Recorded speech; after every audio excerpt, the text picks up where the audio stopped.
موزیکا هزرا پیشانگه 21 یا هنرمند شبکار سیروان شاکری بو یاکو لگالریا دو کاتی فکرن شوازک نو رنگن گرم و بالکج به هزرین کیرو دیر ینج کدوارک وصیایی هاتی ورگردن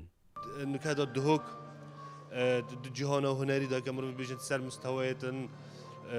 چل روش حالات نوین بیتن آن ناف جهان اروپی وانش دا بیتن اف هنر نکاس ما مستوسیرونی پیشکش کردی چی کم تنی نجوی هنری هنرک هفچر خونو دوی پیشانگه هدات هاتن دیتن کو سربورک خوندکارن کلیج و پیمانگین هنرن جوان مفایجه ورگرن بارابتر رنگیت جراجر بکارینان گلک رنگیت تایبت بکرینات ناف تابلویت خدا رنگیت نی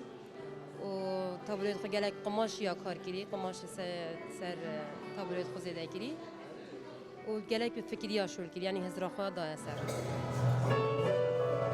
هنرمند شبکار سیروان شاکر ویایا موزیک و تابلوان تکلی هف بکد و بینن هزره ده هر تابلو یکی دا بکد ایدی ام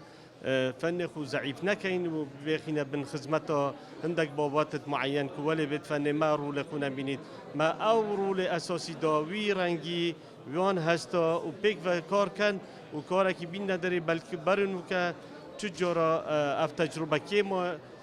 یا بکارینای حتی یعنی ام بیجین تجربه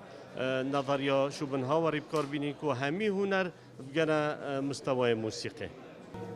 سیروان شاکر یک جوان هنرمند شبکاره یم بجدارید گلک پیشانگه نفنتوی داگری لامریکا و دانمارک و آلمانیا و یابان و جورجیا شوازک تایبت هیا ده چکرنا تابلویان دا سلام مالایی دنگ امریکا دوهاک